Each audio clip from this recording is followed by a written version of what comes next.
I'm now 26, and overall I feel happy with the things that I've accomplished by this age and the direction that I'm heading in.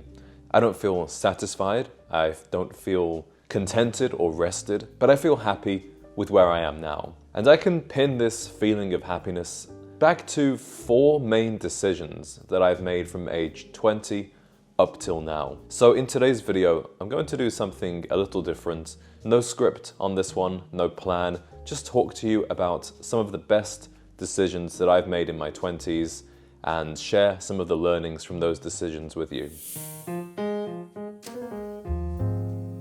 So the first best decision I made in my 20s was a decision I actually made on my 20th birthday. And this decision has to do with a relationship. I've spoken briefly in the past about my first relationship of sorts, which happened when I was a very young man, and it happened with a much older woman. I haven't got into the specifics of it too much because the truth is it was illegal at times on her part, and I'm not looking to get into some kind of legal spat or revive any kind of feud on YouTube. But I have to tell you the story, otherwise this video wouldn't be genuine. So I met this woman. I'm not going to get into how or when it was specifically, but I was around 15 years old and we began a somewhat romantic and sexual relationship, which continued for the next few years. It continued over me going to college, moving to London, going to university, etc. But over those few years, I began to realize that this woman was very mentally ill, had a lot of emotional problems, and the negative impact on me was that she was extremely controlling. Clearly, she had me from a very young age and was trying to mold me into a certain type of man. And that certain type of man was not a man that I wanted to be at all. And inevitably, that caused conflict. And the conflict would manifest itself in her trying to be very controlling over what I did, the people I saw, the places I went, even the foods I ate. Like, I'm not joking, even the foods that I ate. So inevitably this caused a lot of fights and conflicts as I moved away from her and I kind of gradually broke free from her spell. And when I turned 20, I remember being in my room at the time. I was about to go out with my housemates to the pub, have a couple of drinks. She was not invited. And I remember just thinking, there's no way I'm bringing this into my 20s. It really was the birthday and the new decade that finally gave me, I don't know if it's courage or just conviction to say, this stops now. And I cut contact with her. I had to speak to her again a couple of times just for getting keys back, logistics, stuff like that. But I never looked back once, and I'm so glad I did, because if I hadn't have broken off that relationship, if I was still in that relationship, I cannot imagine how much worse my life would be. In fact, I can kind of imagine what my life would be like, and it's a complete nightmare. So from this experience, I learned that there are going to be people you will encounter in life who can be extremely toxic for you. They can really drag you down. And this could be a romantic partner, I think often it is, but it could be a friend, it could be a family member, it could also be a job or an employer. I think most of us will experience people like this 1 or 2 times. Some people who seem to have a lot of emotional and mental health issues themselves attract people like this. That's why you hear somebody say, oh, all of my exes are crazy. It's quite unlikely that all of your exes are crazy. You might have a personality that attracts those types of people. You might be one of them yourself, but I was lucky enough to have very healthy relationships after this breakup. My girlfriend right after was extremely loving, extremely healthy. Things didn't work out with us, but I'm really grateful for her. It was kind of like a therapeutic experience of just realizing what a normal, healthy relationship is. Same with my girlfriend after that, and I'm lucky I've never had such toxic experiences with any of my friends. My family, I'm very grateful to, they're great. Same with my employers. I've never really been too tied in with my employers, that's a different story. I'm just not great at working for other people, I suppose. But overall, you have to be willing and able to walk away from extremely negative people. And as a man, this may happen to you with a woman, I don't think most women are bad. I never painted all women with the same brush. After this negative experience, I was able to move on and draw that line and say, this woman had a lot of emotional and mental health problems. Unfortunately, I got caught in that web at a very vulnerable time. I don't think I would have got caught into it the man I am today.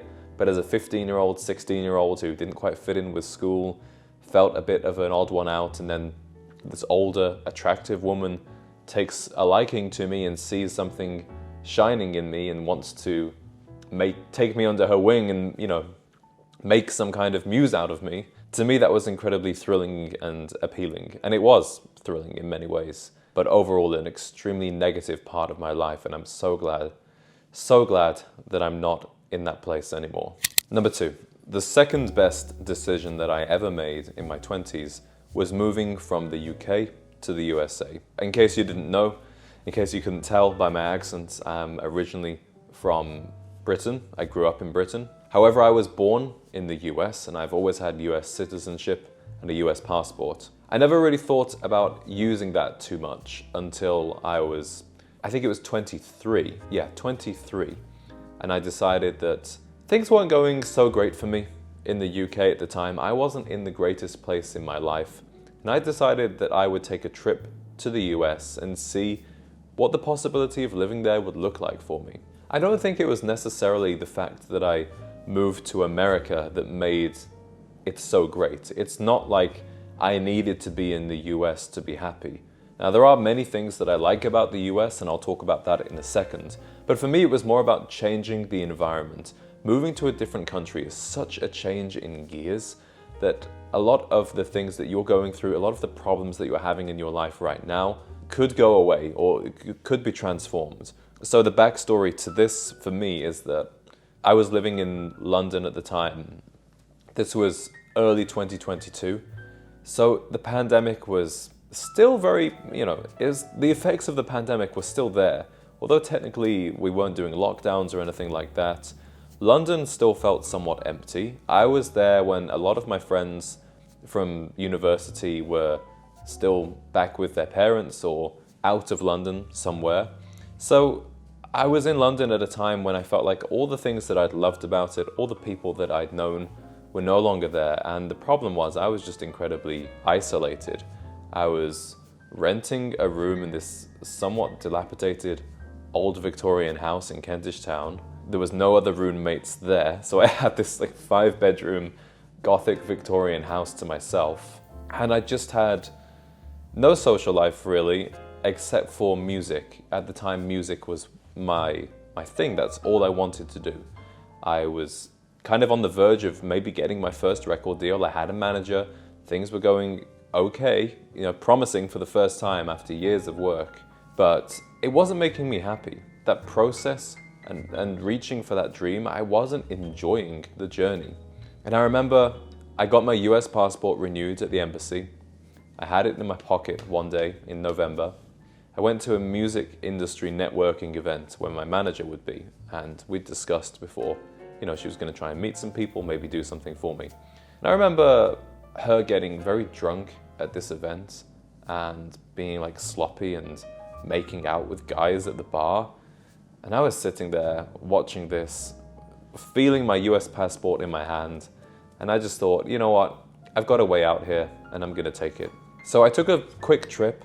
I went to Nashville, Tennessee. I love Nashville. It was a little bit of a small town for me, especially compared to London. I went to LA.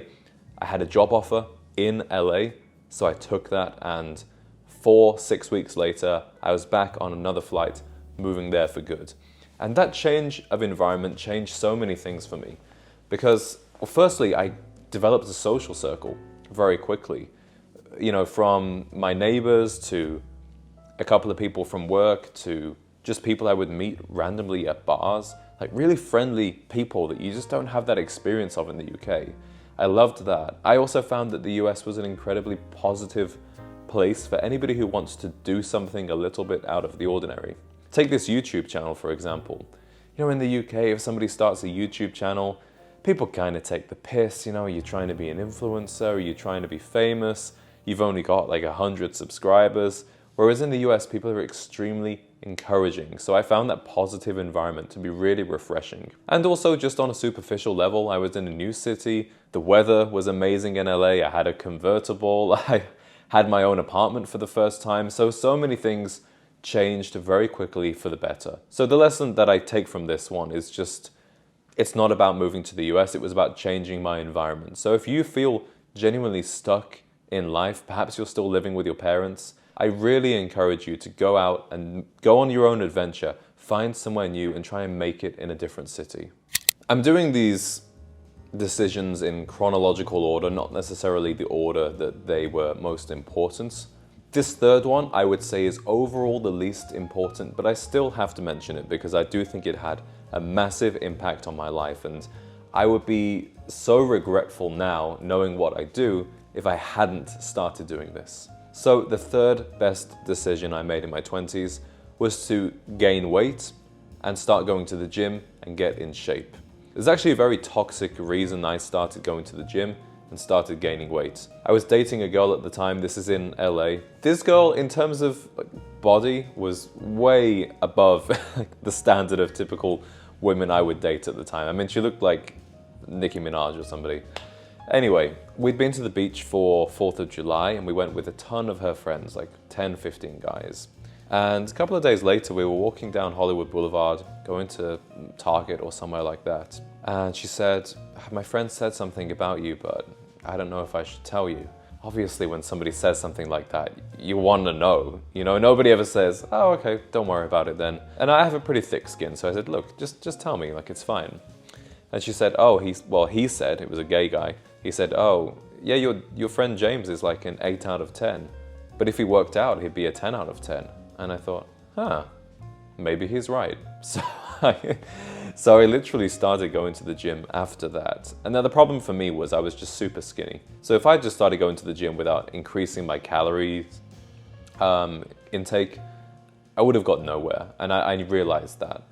And I think a big part of my unaesthetic physical appearance was just my body was super skinny. I looked like Mr. Burns or something. So I just ate and ate and ate. I stuck to a meal plan. You know, I wasn't going to McDonald's and Five Guys every day, but I stuck to a meal plan of a big calorie surplus and started working out. Now, that was just over 2 years ago, and I've been on quite a journey ever since. I bulked for about a year. I bulked really, really hard. I went up to 220 pounds in 1 year. As a result, I got a little bit fat and I've been leaning out since then, and now I'm at 180. But you know, to this day, there hasn't been a period of my life since then where working out and eating right hasn't been important to me. Not only do I feel a lot better in my body, but I also look better. And it's not even, you know, a confidence thing for me. I hear a lot of guys who used to be skinny talk about how they had no confidence. I was very confident when I was a thin guy, but I just feel more proud of myself, I think, now. My body is by no means perfect. I still have a long way to go. But the progress that I've seen and the progress that I've made makes me feel like I can do anything that I put my mind to. To actually see that progress with my own eyes feels very encouraging. I feel very proud of what I've done so far. So to any of you guys who are watching this, thinking about starting to take it seriously, or you know, you're kind of half-assing it, maybe you go to the gym once or twice a week, you don't really have a plan, you just kind of throw some weights around, try and eat healthy, whatever that means.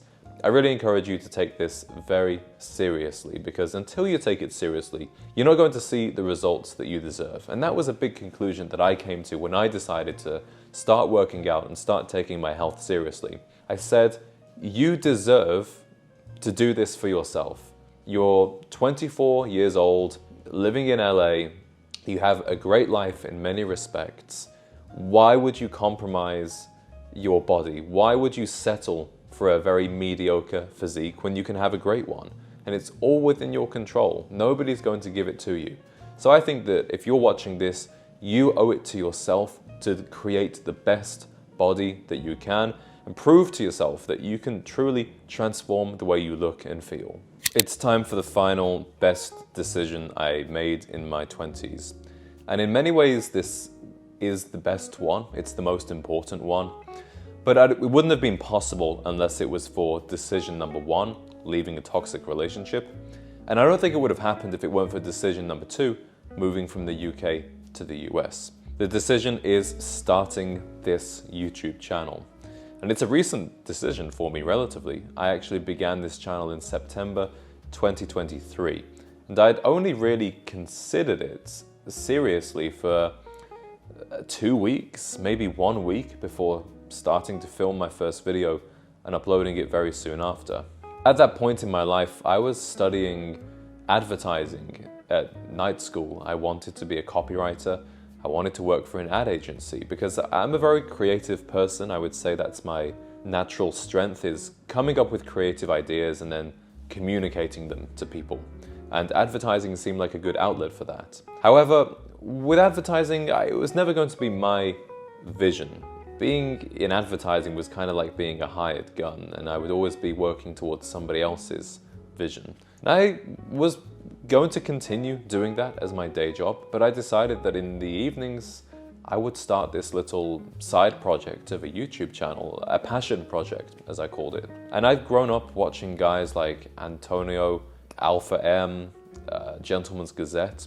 I loved those videos. As a child and as a teenager, I loved making videos. I loved making scripts for plays, coming up with like little TV shows. That was what I always loved doing. And I think it's very important when you're looking for something that's, what's your true passion? If you're trying to uncover that, go back to childhood. What were you doing when you were 6, 7, 8 years old that was unusual but was just wildly appealing to you for some reason?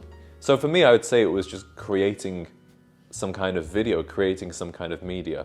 That's what really worked for me. So I decided that I would go down this avenue of men's style and men's lifestyle. And my expectations for the channel, by this point, a year and a few months later, if you'd have told me I would have had 15,000 subscribers, 20,000 subscribers, nowhere near a full-time job, maybe a little bit of a side income, great, but just to have that presence and to be able to create content that people appreciated, I would have been so happy with that. I had no idea that it was going to take off as quickly and as dramatically as it did. And what I'm most happy about with doing the channel is not necessarily the fact that it's my full-time job or the number of views or subscribers. It's more that this channel has become a satellite and a beacon that many other positive things in my life have begun to orbit around. It's literally changed every aspect of my life. I have mentors in my life now that I never would have dreamed I've had. People like Antonio, Raphael. I never thought that those guys would be in my contact book and I'd be able to phone them for advice, hang out with them, go to dinner with them. That's been amazing for me. What's been equally amazing and even more rewarding has been the meetup events that we've done. For me to be able to connect all of these like-minded men who never would have had the chance to meet each other in any other way is just a huge honor for me. And I just love being in that environment, meeting the guys, and I've made some great personal friends out of these as well. So, I've made friends out of it, I've made mentors, I'm making money out of it. I often joke that I'll probably end up meeting my wife or girlfriend through this channel. Like, I joke, but I seriously think it's possible because this channel seems to attract so many positive things into my life. And that's why I'm so glad that I did it. I'm so thankful to myself that one day I decided, I'm just gonna throw up a few videos. And I'm even more thankful that I kept on making those videos even when the views were basically zero, because now you might see, oh, Gent Z, he's only been doing it just over a year, he's got 130,000 subscribers or whatever. But the first 3 months, there was nothing. And it's within those first 3 months that I think most people give up. Most people can keep up the consistency of 2 videos a week, 1 video a week for a few weeks and think, okay, things are gonna pick up now. But then when they don't pick up after 2 months, after 3 months, that's when it gets hard to stick to. So if you're watching this, maybe you don't want to do a YouTube channel, and that's fine. But there must be something in you that it's in the back of your mind. It's an ambition of yours, but you have so many excuses why you shouldn't do it. Maybe you think you don't have the time. If you're worried about what people think, that's a huge one. I really encourage you to push past those and just start doing it. Start small and don't have the expectation or the goal on the outcome, but rather your input. I didn't set goals about when I would get X amount of subscribers or X amount of views. My goal was just to make 3 videos a week. So focus on what you can control, but put your creative energy, put everything you can into this input, and eventually I think you'll start to see the output that you want. So, gentlemen, that's been my 4 lessons, my 4 best decisions that I've made in my 20s. I hope that I can make another video like this when I'm 29 or 30 and I'll have 2 or 3 new decisions that I can add to this list. I have no idea what they will be, but for me that's part of the thrill and mystery of life. Is every year of my life I always look back on where I was a year ago and realize that me a year ago never would have thought this would be happening now. Me in, what is it today, November 21st, 2023, never would have thought that me today would be sitting here in Chicago filming this YouTube video, doing this for a full-time job. Never would have believed it. So I don't know what on earth is going to be happening in a year's time. I hope it's very positive and I hope I'm still here talking to you guys. I mentioned briefly the meetups. We're having one more before the end of the year. It's going to be in Chicago. It's a Christmas party. I literally have 4 spaces left for this one, 4 tickets left. So hit the link in the description to get your ticket if they haven't already sold out by the time I make this video. If they're sold out, then there won't be a link. But hopefully I'll still have 1 or 2. So please do grab that ticket. It covers the cost of me hiring out the venue, but more importantly, it covers the cost of all of the booze that's going to be provided, unlimited cocktails, wine, beer, etc. So you pay your ticket entry, but then you don't have to worry about any other cost for the rest of the night. I hope that sounds like a good deal to you. Thank you for watching this video, and I'll see you guys very soon.